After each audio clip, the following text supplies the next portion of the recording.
열 처녀의 비유. 마태복음 25장 1절 13절 말씀. 그때의 천국은 마치 등을 들고 신랑을 맞으러 나간 열 처녀와 같다 하리니 그 중에 다섯은 미련하고 다섯은 슬기 있는 자라. 미련한 자들은 등을 가지되 기름을 가지지 아니하고 슬기 있는 자들은 그릇에 기름을 담아 등과 함께 가져갔더니 신랑이 더디옴으로 다 졸며 잘세 밤중에 소리가 나되 보라 신랑이로다 맞으러 나오라 하매 이에 그 처녀들이 다 일어나 등을 준비하세 미련한 자들이 슬기는 자들에게 이르되 우리 등불이 꺼져가니 너희 기름을 좀 나눠 달라 하거늘 슬기는 자들이 대답하여 이르되 우리와 너희가 쓰기에 다 부족할까 하노니 차라리 파는 자들에게 가서 너희 쓸 것을 사라 하니 그들이 사려 간 사이에 신랑이 오므로 준비하였던 자들은 함께 혼인잔치에 들어가고 문은 닫힌지라. 그 후에 남은 처녀들이 와서 이르되 주여 주여 우리에게 열어주소서. 대답하여 이르되 진실로 너희에게 이르노니 내가 너희를 알지 못하노라 하였느니라. 그런즉 깨어 있으라. 너희는 그날과 그 때를 알지 못하느니라. 기독교 신앙의 최고의 영광은 영원한 천국에서 영생을 누리는 것일 것입니다. 그러나 본문에서 열 처녀의 비유는 천국은 장소의 개념으로서 천국이 아니라 존재의 개념으로서 천국을 말하는 것입니다. 그러므로 우리의 신앙이 영원한 천국에 고정되어 있으면 진작 중요한 존재로서의 천국을 놓칠 수 있습니다. 천국은 신랑을 기다리는 열 처녀와 같다는 말은 구원은 신랑을 기다리는 열 처녀와 같다는 말이기도 합니다. 본문의 열 처녀 비유 천국은 마지막 때를 말하는 것이 아니라 구원의 시작과 끝으로 즉 구속사의 과정으로서의 천국을 설명하고 있는 것입니다. 신부가 신랑을 만나는 사건이 죽어서 천국에서 만나는 것이 아닙니다. 우리의 신앙의 여정에서 그리스도를 만나는 것입니다.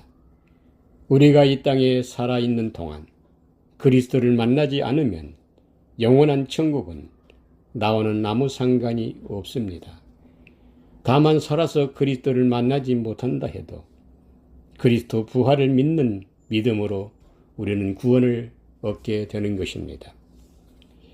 예수 그리스도를 만난다는 것은 구속사의 관점에서 대속의 은혜, 즉 물세례로 죽었던 영혼 푸시케가 좌우 푸시케로 살아남을 경험할 때 나와 둘이 한 몸으로 창조된 속사람이신 예수 그리스도를 인식하는 것입니다.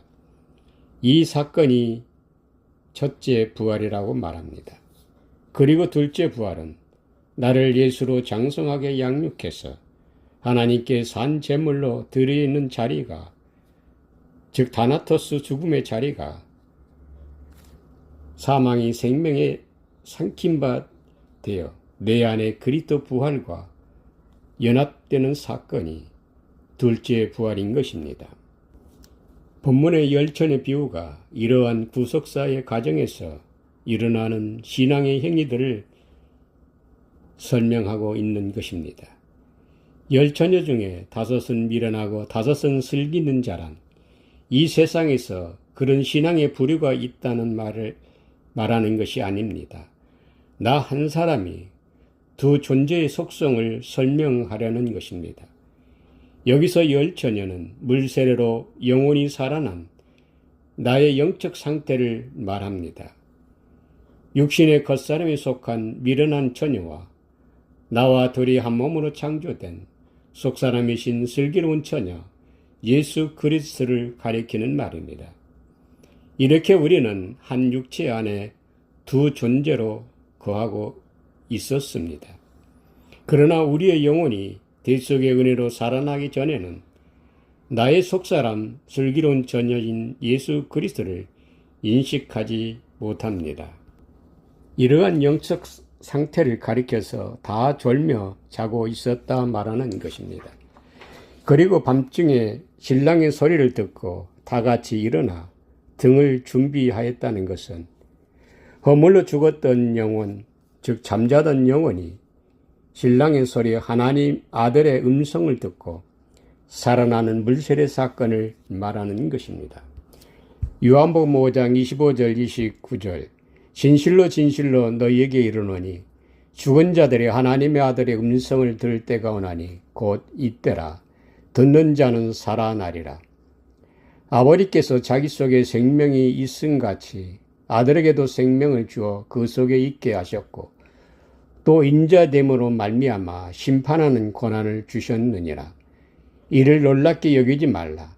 무덤 속에 있는 자가 다 그의 음성을 들을 때가 오나니 선한 일을 행한 자는 생명의 부활로 악한 일을 행한 자는 심판의 부활로 나오리라. 무덤 속에 있는 자가 하나님의 아들의 음성을 듣고 살아난 사건이 다 졸며 자던 열 처녀가 살아나는 물세례이며 첫째 부활을 경험하는 사건인 것입니다. 선한 일을 행한 자는 생명의 부활로 악한 일을 행한 자는 심판의 부활로 나오리라. 이 부활의 사건은 마지막 때 부활이 아니라 첫째 부활인 십자가 대속의 은혜인 물세례 사건을 말하는 것입니다. 선한 일을 행한 자기 생명의 부활은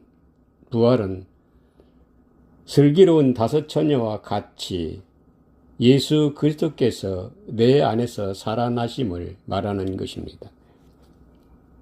그리고 악한 일을 행한 자의 심판의 부활은 나의 육신의 겉사람, 미련한 다섯 처녀인 내가 내 안에서 그리스도 부활로 말미암아 무덤 속에서 잠자던 내 영혼이 살아나서 제3 받게 하는 회개의 세례 과정으로 율법의 제수건에 가려진 나의 겉사람을 벗겨냄으로써 속사람신 예수 그리스도를 드러내게 하는 십자가 사역에 참여하는 것을 말하는 것입니다. 하나님의 구원 방식은 죽은 영혼을 살려서 회개의 세례로 심판하심으로써 내 안에 예수 그리스도를 드러내게 하시는 사역이십니다. 로마서 7장 9절에 전에 율법을 깨닫지 못할 때에는 내가 살았더니 계명이 이름에 죄는 살아나고 나는 죽었도다. 이 말씀은 내 영혼이 죽어 있을 때에는 내가 무슨 죄를 지었는지 몰랐는데 계명이 이름에 즉 하나님 말씀이 살아남으로써 죄가 깨달아지고 나에게는 영생이 없어 죽은 자로 발견되었다는 말입니다. 로마서 2장 12절 13절 무릇 율법 없이 범죄한 자는 또한 율법 없이 망하고 무릇 율법이 있고 범죄한 자는 율법으로 말미암아 심판을 받으리라. 하나님 앞에서는 율법을 듣는 자가 의인이 아니요 오직 율법을 행하는 자라야 의롭다 하심을 얻으리리.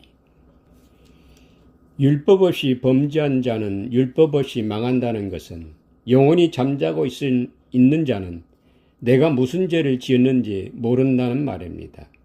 죄를 깨닫지 못하면 죄가 용서받지 못합니다. 그러면 죄와 함께 망하는 것입니다. 율법이 있고 범죄한 자는 율법으로 말미암아 심판을 받는다는 것은 무덤 속에 있던 자가 하나님의 아들의 음성을 듣고 살아나면 율법이 고발하는 죄에 대하여 깨닫게 되는 것입니다.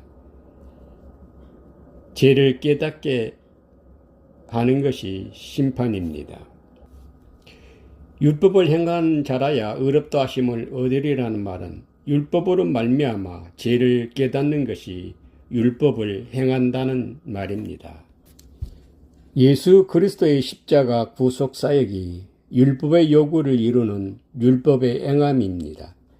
다시 말하면 율법이 죄를 고발하는 기능이며 이는 율법의 저주 십자가의 죽으심으로 율법의 행함이 마침이 되셨습니다. 이는 우리가 담당해야 할 율법의 행위는 회개의 세례로 말미암아 죄를 깨닫는 것입니다. 죄를 깨닫는 일은 율법의 죄 아래 감추인 예수 그리스도를 드러내 인식하는 것입니다. 이 사역이 말씀이 육신이 되어 오신 예수 그리스도를 양육하는 것입니다.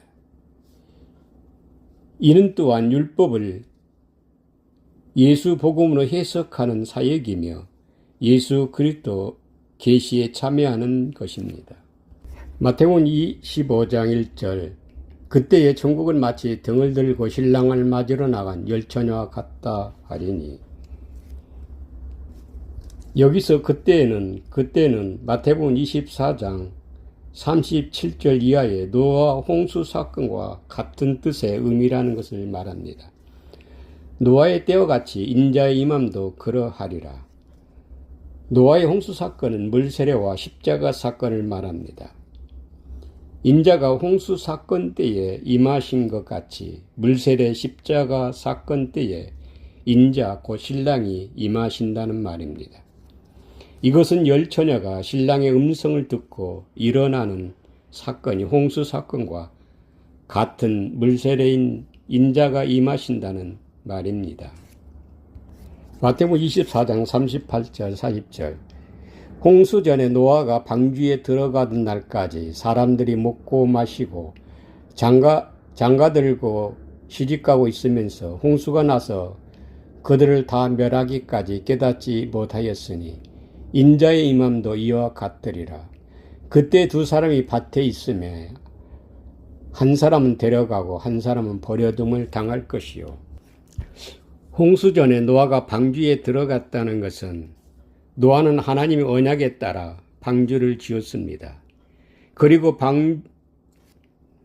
방주에 들어가고 큰 기품의 샘들이 터지며 하늘의 창들이 열려 물이 쏟아졌습니다.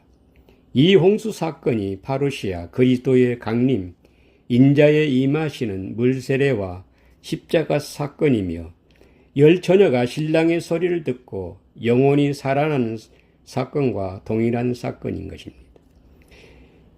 예수께서 세례 요한에게 물세례 받으신 후 하늘이 열리며 성령이 비둘기같이 내려 임하신 사건이 노아 홍수 때 하늘의 창이 열려 물이 쏟아지는 사건이 다같이 물과 성령 세례이며 그리스도의 임재 파루시아인 사건인 것입니다.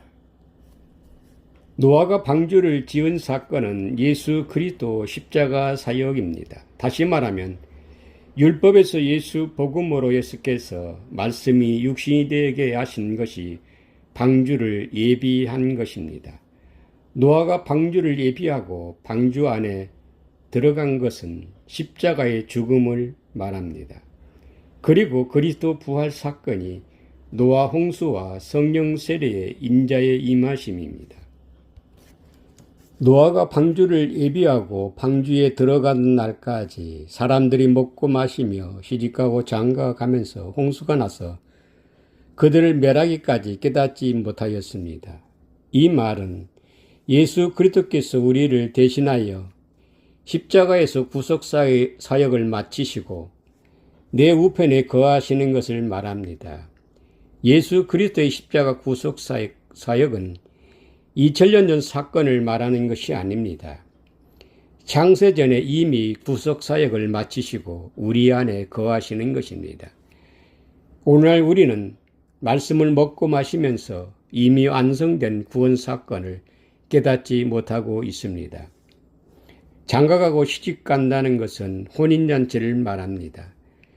장가가고 시집가는 혼인잔치는 십자가에 예수 그리스도와 함께 장사 지내는 것을 말합니다. 로마서 6장 5절 만일 우리가 그의 죽으심과 같은 모양으로 연합한 자 되었으면 또한 그의 부활과 같은 모양으로 연합한 자도 되리라. 이 말씀은 장가가고 시집가는 예수 그리스도와 혼인잔치를 말하는 것입니다. 홍수가 나서 그들을 다 멸하기까지 깨닫지 못하였으니 인자의 임함도 그러하리라. 오늘날 교회는 홍수를 경험하였습니까? 홍수 사건을 경험하였다는 것은 파루시아 인자의 임함, 성령 세례와 첫째 부활을 경험한 것입니다. 그러면 나에게는 영생 없음의 죽음, 네크로스로 죽은 자로 발견되는 것입니다. 이 구원 사건이 홍수로 그들을 멸하였다 하는 것입니다. 다시 말하면 인자의 임함, 홍수를 경험해야 나에게는 영생 없는 자, 네크로스로 죽은 자로 인식한다는 것입니다. 그때에는 두 사람이 밭에 있으며 한 사람은 데려가고 한 사람은 버려둠을 당할 것이요. 모든 사람은 하나님의 형상을 따라 남자와 여자로 창조되었습니다. 그리고 이 둘이 한 몸이니 사람이 나누지 못한다 하였습니다. 그러나 사람은 이 세상에 태어나는 순간 나의 속사람이신 남자이신 예수 그리스도에게서 떨어져 나와 둘로 나누이고 말았습니다. 그러나 우리는 이러한 사실을 깨닫지 못하고 있습니다. 이러한 우리가 대속의 은혜, 물세례, 홍수 사건으로 죽었던 영혼이 살아나면 겉사람 나에게는 영생 없음의 죽음, 네크로스로 죽은 것을 깨닫게 되는 것입니다. 이러한 나의 발견이 하나는 버려둠을 당한다는 말하는 것입니다. 그리고 데려감을 당하는 나의 속사람 예수 그리스도에게만 하나님의 아들의 생명이 있음을 알게 됩니다. 이 속사람이 슬기 있는 다섯 처녀이며 버려둠을 당하는 겉사람이 미련한 다섯 처녀, 바로 우리 자신인 것을 깨닫게 되는 것입니다. 이 모두가 신랑의 소리를 듣고 잠자던 영혼이 살아났을 때 경험하는 사건인 것입니다. 요한복음 3장 29절 30절 신부를 취하는 자는 신랑에나 서서 신랑의 음성을 듣는 친구가 크게 기뻐하나니 나는 이러한 기쁨으로 충만하였노라. 그는 흥하여야 하겠고 나는 쇠하여야 하리니. 미련한 다섯 처녀, 슬기로운 다섯 처녀같이 신랑의 소리를 듣고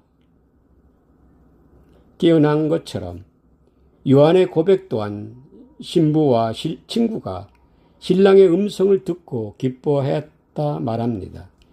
여기서 신부는 영혼이 살아날 때 내가 인식하는 속사람, 슬기로운 다섯 처녀 같은 예수 그리스도를 말합니다.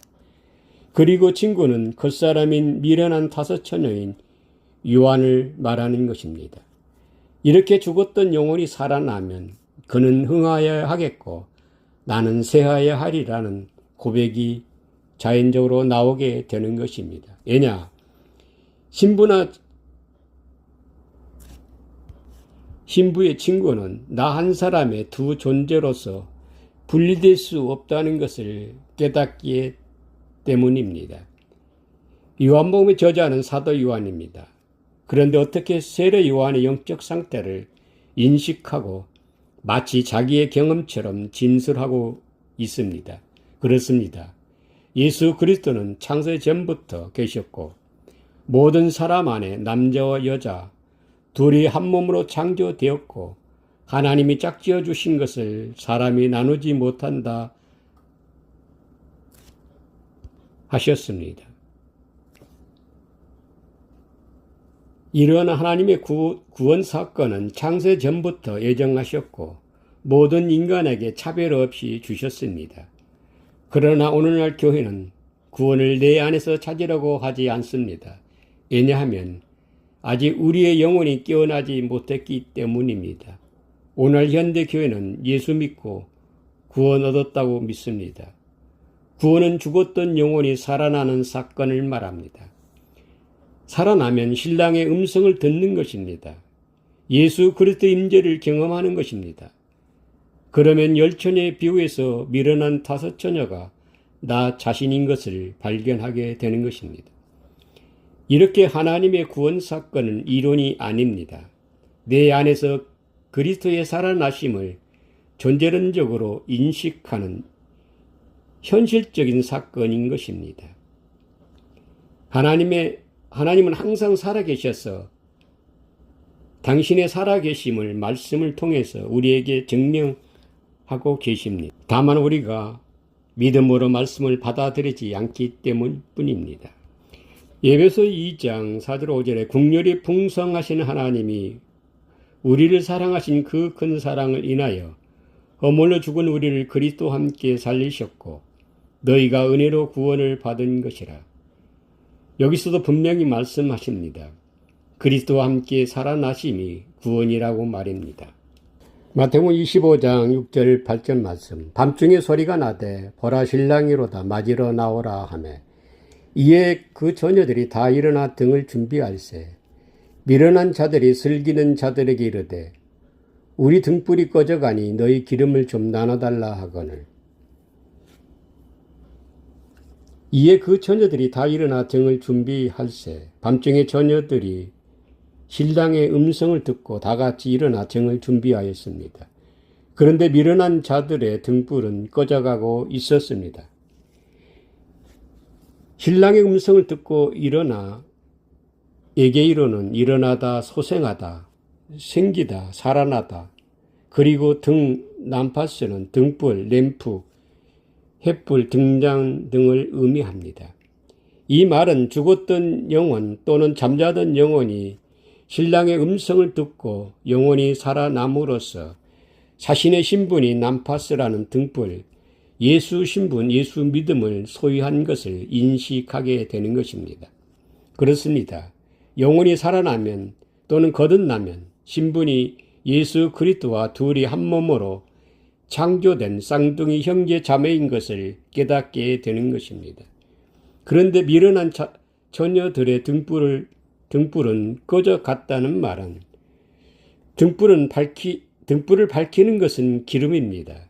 기름은 곧 생명의 불꽃 그리스도를 의미합니다. 미련한 처녀들의 등불이 꺼져갔다는 것은 물세례와 첫째 부활로서 죽었던 영혼이 살아남으로써 자기에게는 생명의 기름인 그리스도가 없고 자기 안에 반대편에 나와 분리된 우편에 슬기로운 처녀와 같은 예수 그리스도가 있음을 발견하게 되는 것입니다. 구원의 순서에서 누구나 경험해야 할 물세례 대속의 은혜 사건인 것입니다. 다시 말하면 노아가 방주를 예비하는 동안 아무것도 깨닫지 못했던 미련한 처녀인 우리 겉사람의 신앙이었습니다. 그러나 슬기는 처녀는 노아처럼 방주를 예비하고 방주 안에 들어와 성령 세례 그리스도의 두 번째 부활을 기다렸던 노아이며 예수 그리스도를 의미합니다.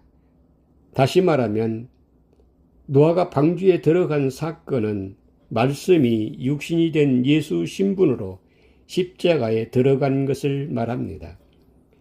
그리스도의 부활 성령 세례인 하늘의 궁창에 물이 쏟아짐으로써 기름 부음을 기다렸던 것입니다.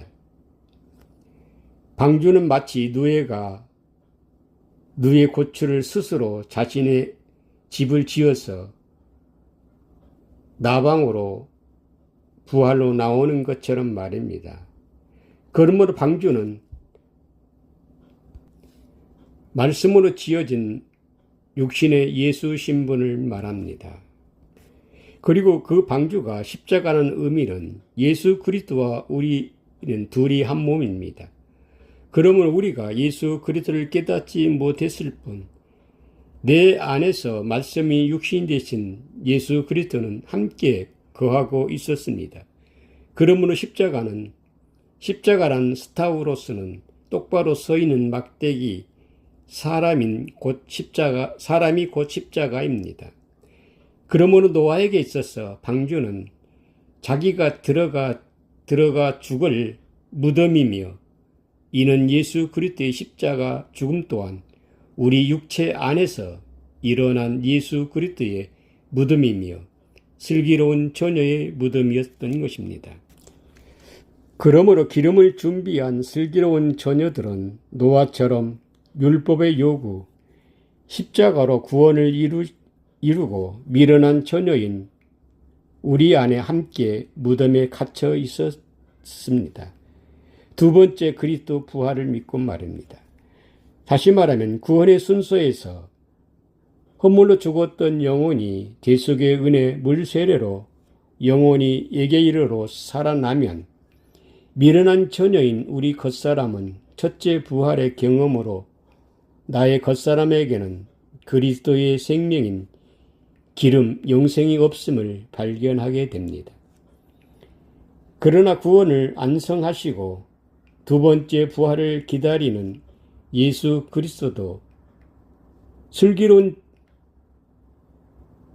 처녀는 말씀이 육신이 된 예수로 지어져서 하나님께 십자가의 산 제물로 드림으로 예수의 무덤인 십자가 우리 안에 잠자고 계셨던 것입니다. 이 상태에서 신랑이 더디움으로 다 졸며 잘새 밤중에 신랑의 음성을 듣고 미련한 처녀인 겉사람인 나는 물세례로 첫째 부활로 나오고 속사람 슬기로운 처녀인 예수 그리스도는 두 번째 부활 그리스도 부활로 나온 사건인 것입니다. 이 사건이 요한복음 5장 28절 29절에 무덤 속에 있는 자들이 다 그의 음성을 들을 때가 오나니 선한 일을 행한 자는 생명의 부활인 그리스도의 부활로 악한 일을 행한 자는 심판의 부활, 첫째 부활로 나온다는 말입니다. 그러므로 미련한 처녀들은 버림받은 것이 아니라 십자가 대속의 은혜로 영혼이 살아나서 제3 받게 하는 회개의 세례로 나를 예수로 장성하게 양육해서 하나님께 예수 산 제물로 드려져야 합니다. 내 안에 그리스도 부활을 믿고 말입니다. 이 사역이 기름을 준비한다 하는 것입니다. 하나님 아버지와 우리 주 예수 그리스도 은혜가 있을지어다. 아멘.